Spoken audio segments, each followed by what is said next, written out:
Hey, so I've been thinking about the criticism that the New Age movement's been getting. Now, I can understand where that's coming from, because there is a lot of kind of deception out there around it, especially around stuff like the law of attraction, where they've kind of got people sitting there thinking that you're going to create the reality you want based on the thoughts you're having. And that you can just think your way into a new existence. It doesn't really work like that. And that's an example I've used, because that's the example I've been kind of intuitively given. So I'm going to go with it because basically, for the law of attraction, for example, if you're telling the universe, I want this or I want that, the universe is going to give you the experience of wanting it. It's not going to give you the experience of actually having it. You have to be in the vibration of having it in order to have it. So this is just an example because I've used the law of attraction now to change my life. But it hasn't come from any book really, although I read the book and I saw the video on YouTube based on The Secret as well, which has got the same guys in it from this quantum physics show I watched called What the Bleep Do We Know? Highly recommend it to anyone that's kind of wanting to find out about how the universe works and stuff. But yeah, basically, there is a lot of stuff out there that's kind of misleading, if you like. But I mean, before I got Facebook famous, I've always been really spiritual, and I've always been into really controversial kind of stuff, like angel card readings, for example. People that know me will tell you I've been reading angel cards for maybe 6 years now, five or 6 years. Not professionally, I've been professional for just under a year. And I do other things now like meditation and yoga. So when I had this trip the other day, I had a very intense experience, a very intense spiritual experience. So it's not like I've just been dropped into this knowledge, although I've only become aware of the Freeman stuff this year. The other stuff I've been aware of all my life, really. So what I wanted to talk about was just the stuff around the purpose of things. So I believe that I know everyone is born for a reason, and we're all born with something to do, something that we have to participate in, or we are a part of a much bigger thing. Now, what I've noticed is that people are not free to do what you're born to do.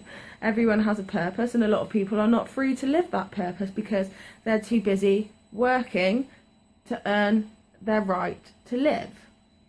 Now, this is an insult, again, to my soul, because I know that everybody is born with something that you're passionate about. And if you don't know your purpose, follow your passion, because it will lead you directly to your purpose. Whatever you're passionate about is your purpose. That's your drive. Whatever drives you, that's why you exist.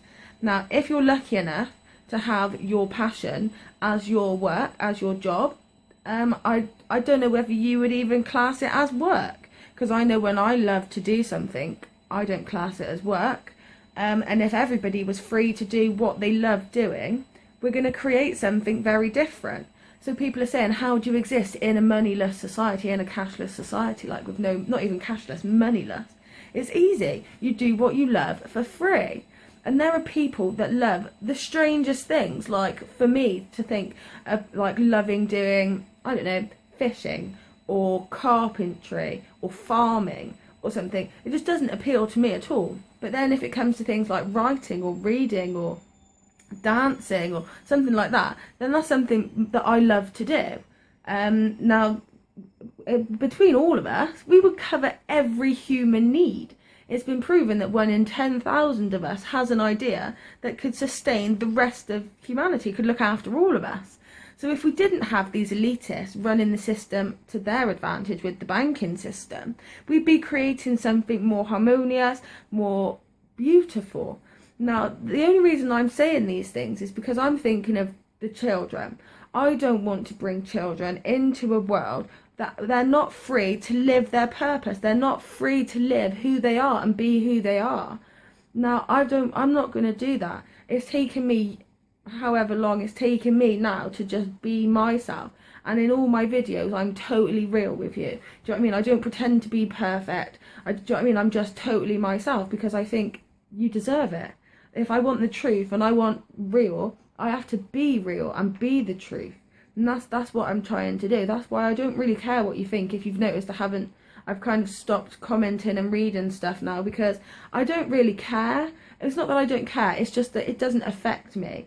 Because I can't let it affect me, because I say this for my own reasons and my own intention, and that's all I'm responsible for. I don't say things to keep you happy, and I don't say things to please you, because that's not what I'm here for. Sorry if that's what you wanted.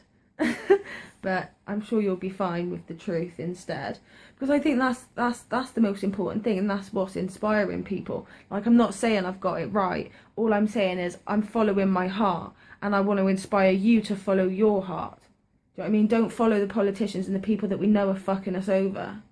I'm not saying follow me either, and I'm not saying go out and have an acid trip just because I did. That happened because that was supposed to happen. That was for my consciousness, for my awakening, for my transition, for my experience, my journey. Now, in the sense that we are all one, so we've got this new age bullshit people are talking about, and they're saying it's bullshit, so they're not listening to any of it, and that's really small-minded. You need to come out of that and just look for the truth in it, because there is truth in it. And I'm going to get on to some deeper subjects soon, not right away, because I mean, people have already thought I committed internet suicide talking about an acid trip. It's like, guys, really, if you're not going to open your mind enough to think that everything they've told us is bullshit, and I'm not listening to any of it, and I'm not going to hide myself from you, because myself and yourself are not separate. So if I'm experiencing something, who's to say that there's not someone out there experiencing something very similar that could benefit from what I'm saying? Now, that's, I think, why I'm doing this. I don't think that the universe would have me put these things out here for a negative reason. I do like to think that it's going to have a positive impact on consciousness rather than a negative, which is what the trip taught me. That if I want something positive, I have to send out positive. So even if I'm getting negativity off some sheeple, I'm not fazed by it now. It's quite empowering to get here as well and say it's not fazing me now. But yeah, it's all good. It is all good. Do you know what I mean? It's all soul and it's all love, and that's what I found out. Like, from our human mind, we're not supposed to understand. There are things we're just not supposed to know at the moment. But it's all love. I know that much. I do know that much. So, namaste.